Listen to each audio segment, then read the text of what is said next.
So today's lesson is a recap of the 8 pillars or the parts of speech. This will be a brief class for those of you who want to know the parts of speech in detail. Please refer to my other videos on the lessons, the detailed lessons on each of the parts of speech. But today this is just a recap or a summary of all the things that we have studied.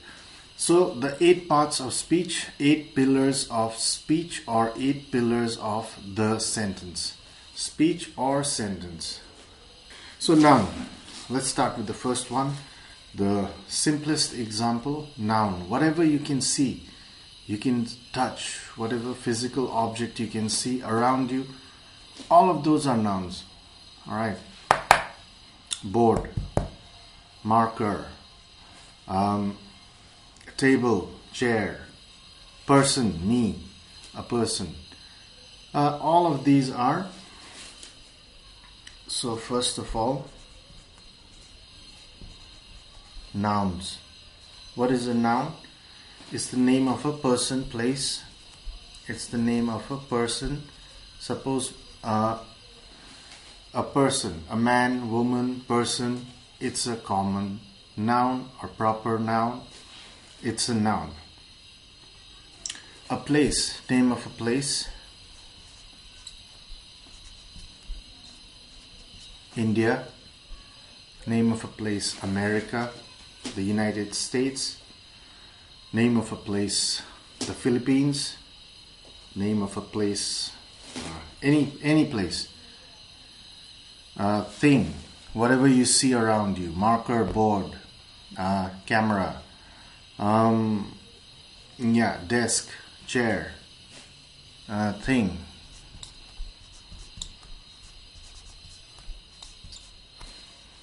Person, place, thing, or even an idea. Now,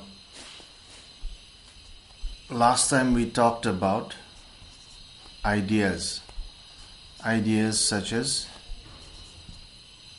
bravery. That's a thought, right? Idea or a thought.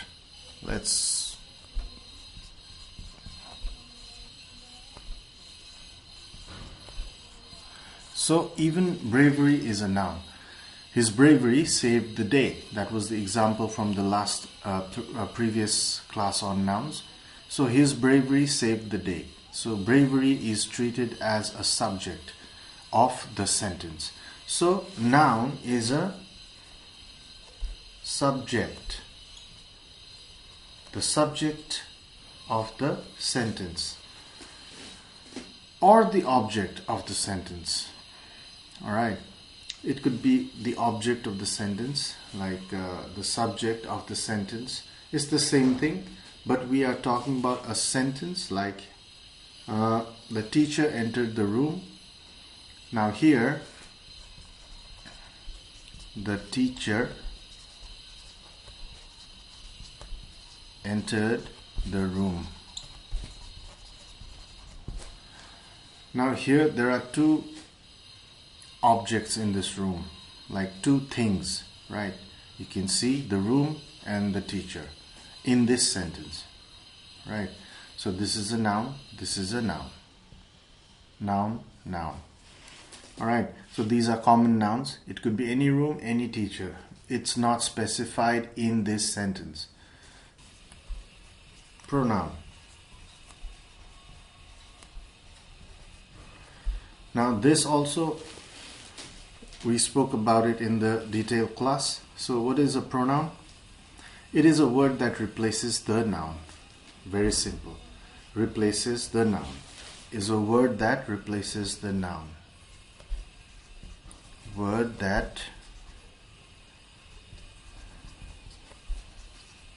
replaces. What does replace mean? Okay. So example. Listen clearly. Ria is absent. Ria is sick. Ria did not eat because Ria is sick. Now I spoke 3 sentences. Now every time I write Ria is sick, Ria Ria is absent, full stop. Ria is sick. Now instead of repeating Ria, the simple thing to do is she. Replace it with she. That's her pronoun. So Ria, for Ria, you use the word she. So she becomes the pronoun of the sentence, right? So words that replace the noun. All right, word that replaces the noun. We'll talk more about subject-verb agreement and another topic coming up. So right now, this is important, replacing the noun. Replacing the noun or the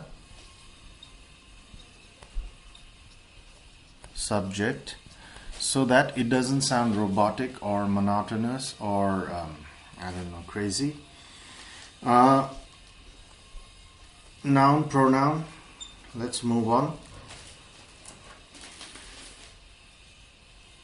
Alright, verb. Very important. Now we come to verbs. Now this is the action word, or the something in which it shows action. Alright, verb is an action word. It shows action or state of being. Shows action. So you understand action, right? Like eat, drink, sleep, study. All of these are action words, right? So shows action, state or state of being. Now here this is important. State of being. So here what it means is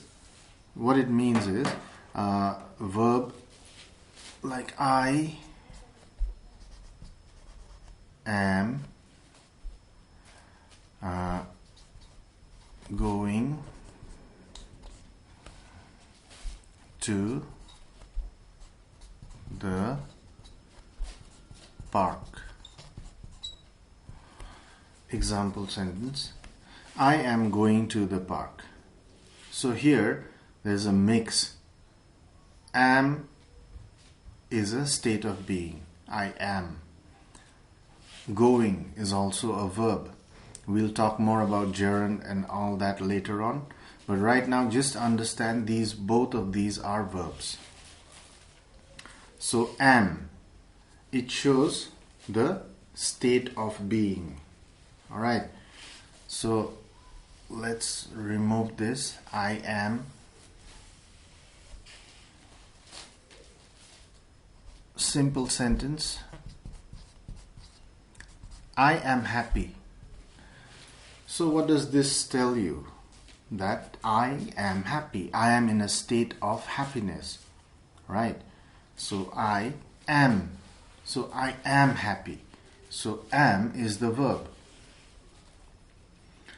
And another example.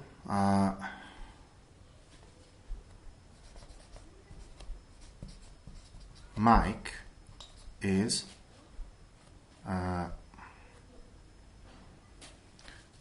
absent.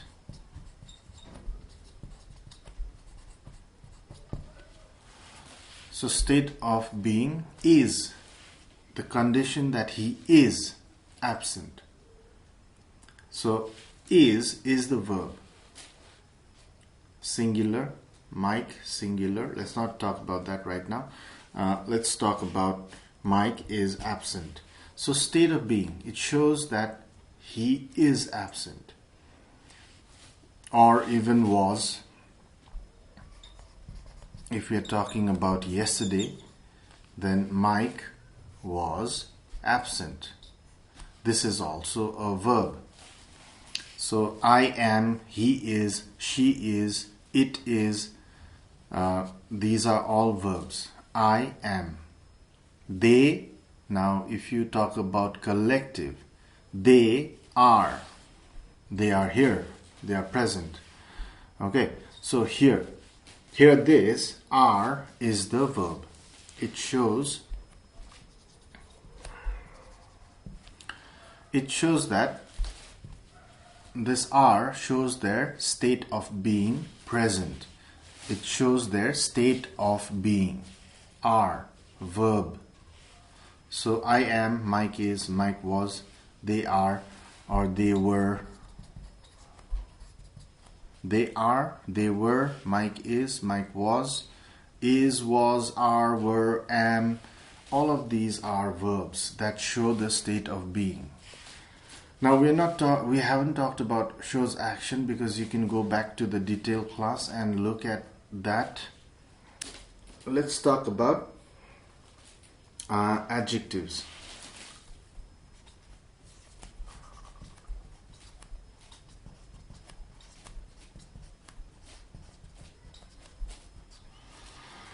So, what are adjectives? Adjectives describes a noun and tells us more about it. Describes a noun simply. Describes the subject or the object or the person or the place or the thing or the idea.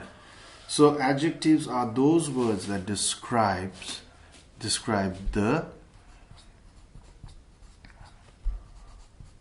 very simply, noun. Describe the subject, the noun. So example, fancy car. Car is the noun. So what is describing the car? So fancy is a word that describes the car. So this is an adjective. Fancy car.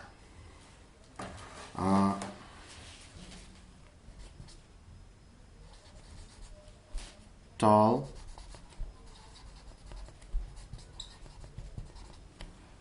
mountain. Mountain is the noun. Tall is the adjective. So you understand, right? Very simple. Adjectives describe the noun. So he is driving a fancy car. I am climbing a tall mountain. So these are all words that describe the noun. Okay, very simple and simple to understand. So any word that describes the person or the place or the thing or the idea. Let's talk about describing the idea. His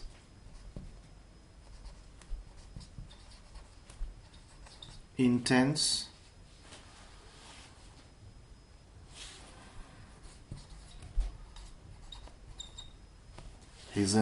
focus. This is an idea, a focus.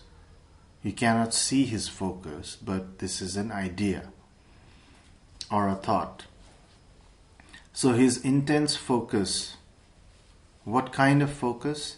Intense focus. Alright. Intense focus. So his focus is being described by this word intense here, which makes it the adjective. So let's keep this example on the board. So you get the thing. It just describes the noun. It describes the subject. Now let's move on to adverbs.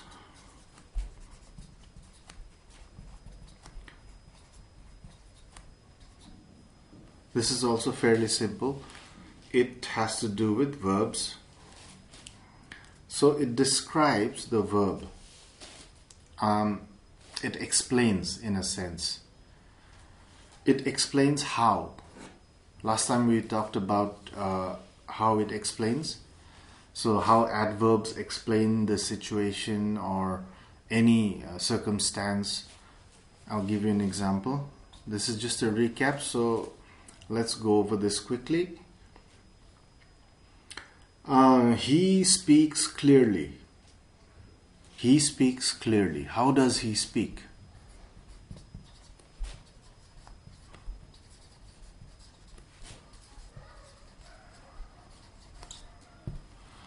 So speaks is the verb here.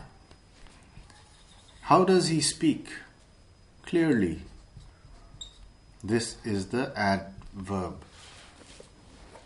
So it describes his style of speaking.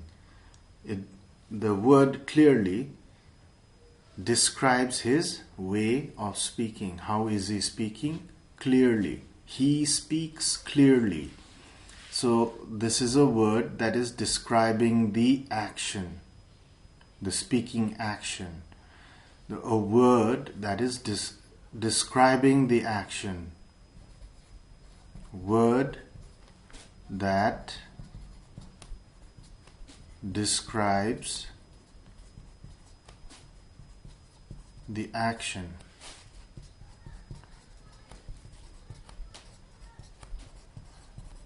Or describes the verb.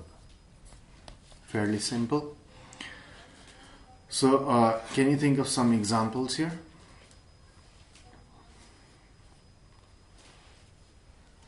So think of some examples. Let's go with Mike again. Mike arrived early last night. So early. What did Mike do? Arrive early, right? So this is the verb, arrive, the action of the sentence. What did he do? Arrive. So that is the action.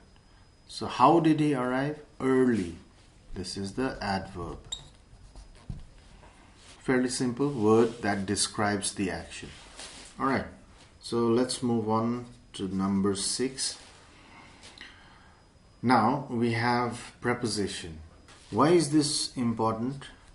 Because students get confused. Students get confused a lot on which preposition to use. And not just students, in fact, even teachers get confused. So prepositions, what are prepositions? Last time we spoke about this in the detailed class. We have prepositions of place, time, prepositions of direction, etc. So very simply, preposition, what does it do? It tells you, it's a word that tells you where the subject is, where the object is, things like that. The book is on the table. Table.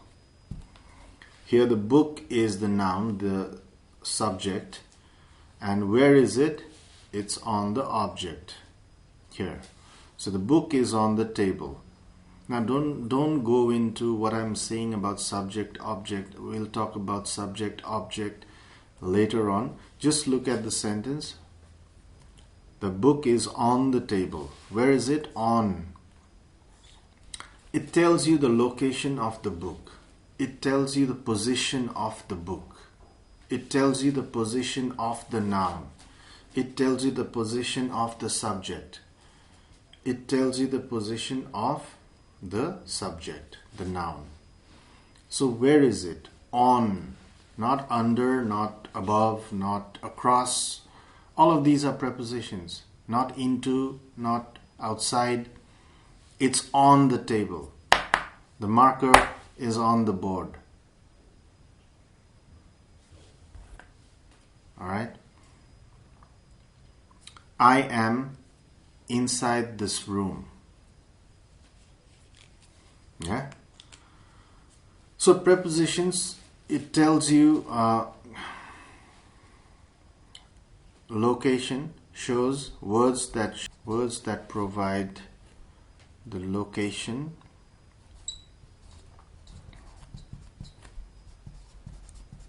the position,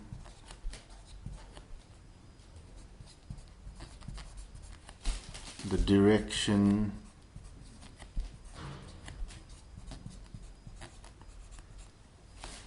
words that provide the time. That's why this preposition is it's actually very versatile. You need at least a whole class on prepositions. to understand all of these different nuances of the preposition.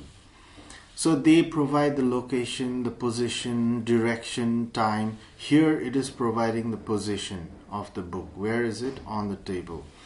Let's take another example here. The bus is moving toward the city. Last time we talked about this word toward. It's fine even if you use s over here. For most of us, universally, towards, it really doesn't matter. If you're in the US, you try to omit this. If you're in the UK or elsewhere, you can use s. So it is showing you where the bus is going. The bus is moving towards the city. So it's giving you a direction. So this is a preposition. A word that is giving you the direction. Where is it heading to? Where is it going? Toward the city. Alright. So this is an example of direction. Preposition of direction. Preposition of position. We will meet after lunch. Here, the word after is telling you the time of the meeting. When will the meeting occur? After lunch. So it's telling you the time. It's providing you the time. After lunch. Not before, but after. If this was here instead of after, then that's also fine. It's still a preposition. So words that tell you the time. Words that tell you when the action is happening. When the event is occurring. We will meet after lunch. Or we will meet before lunch. We will meet during lunch. Still a preposition. It is telling you when the meeting is happening. So all of this fine, during or before, both are fine.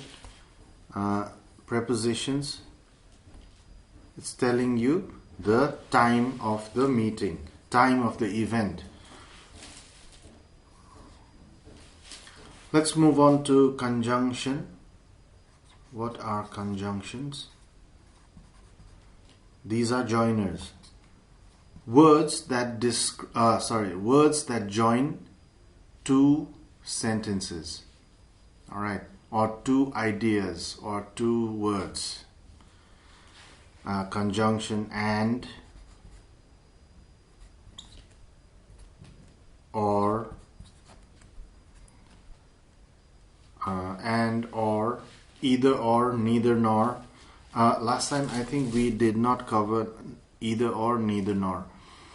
So let's talk about this. Words that join two sentences, words that join two ideas. So and, the word and joins two sentences. All right.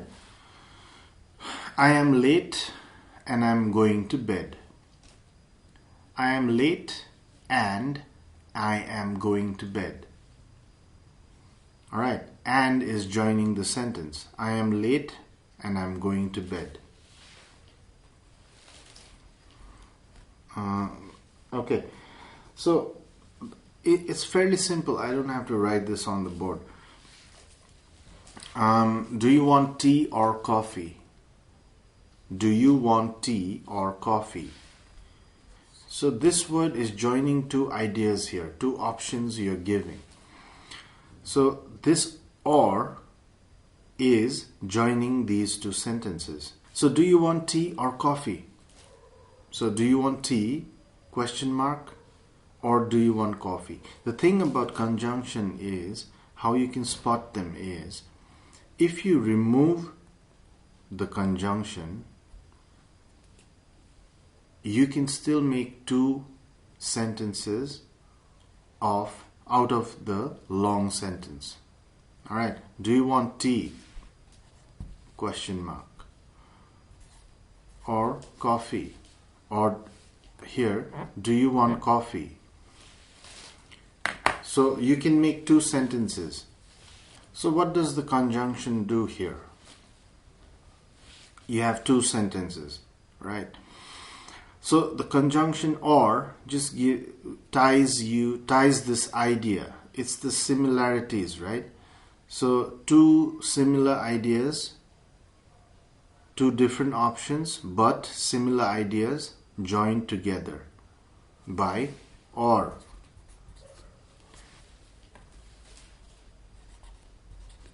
Hungry. I am tired and hungry. So, I am tired, full stop, I am hungry, it can be two sentences, but those two sentences can be joined by this conjunction here.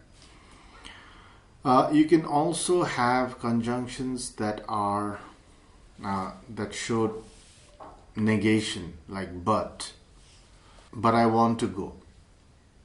Alright, I am tired but active. Or I am tired yet excited. So these are all conjunctions. So you understand what these are. These are word joiners.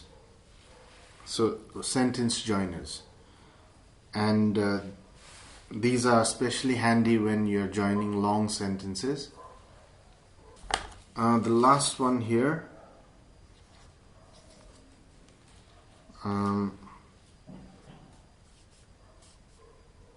Interjection.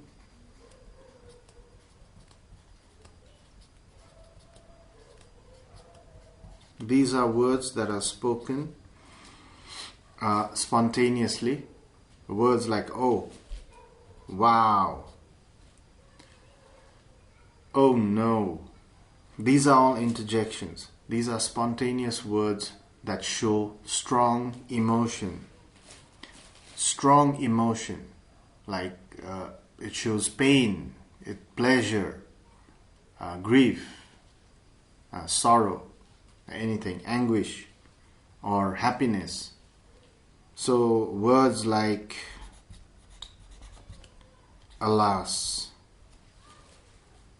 oh, alas, oh no. These are interjections. Wow. So these show strong feelings. So words that show strong feelings. And how can you spot them? Very simple. Just look for the exclamation mark. If you see the exclamation mark, that means the word before it, it's an interjection. And you are supposed to use the exclamation mark. So in some schools they teach this as an exclamation also.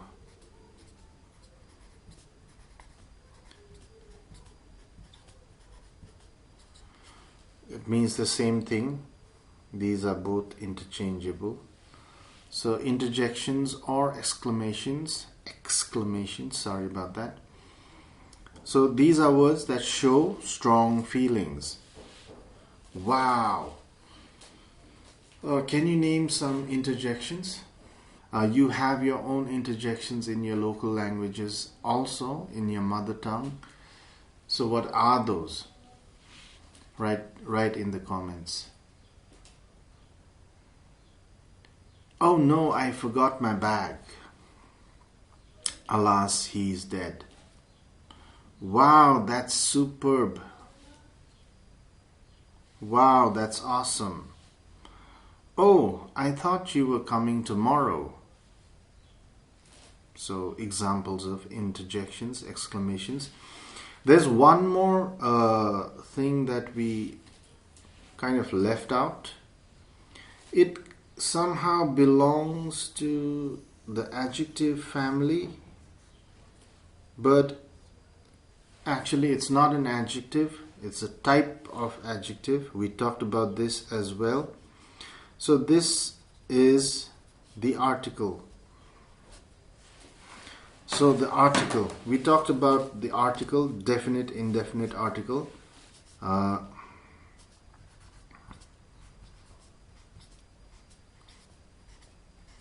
So articles are words. These are words that start the sentence. They tell you something about the noun. They tell you whether it's a general thing or they tell you something about the noun. Articles are words.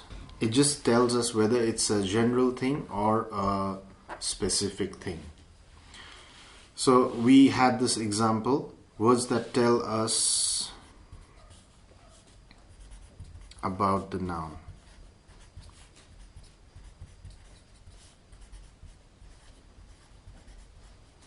About the subject.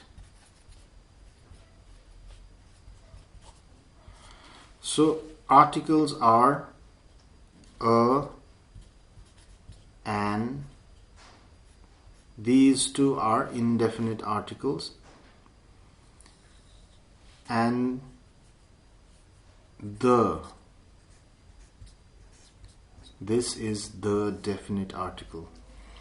So indefinite, definite article, the lesson on articles from last time, please refer to that.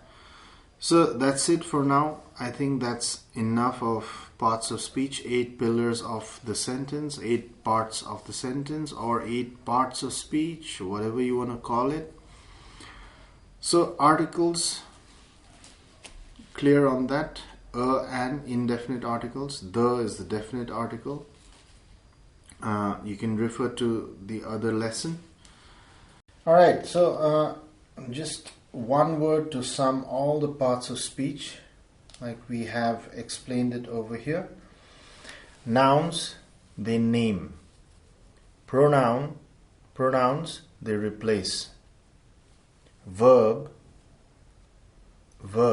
they act. Adjectives, describe. Adverbs, explain. Prepositions, relate. Conjunctions, join. And interjections, they react. Spontaneous reaction, that's an interjection. Simple. Noun, it names something. Nouns, they name. They name something. Pronouns, they replace the noun. Verbs, they act. Adjectives, they describe. Adverbs, explain.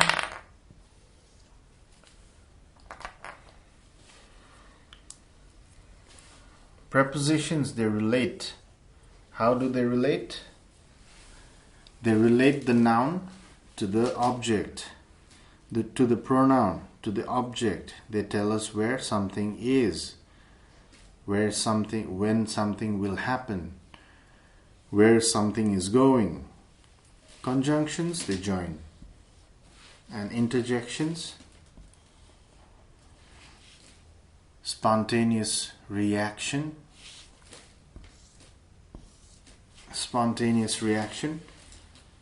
So interjections react. So if you have any questions, if you have any queries that you want to ask me about, if there are certain topics that you need help with, just let me know. I will cover the topic or the subject, and keep learning, keep having fun, and happy learning. Take care and see you again very soon in our next lesson.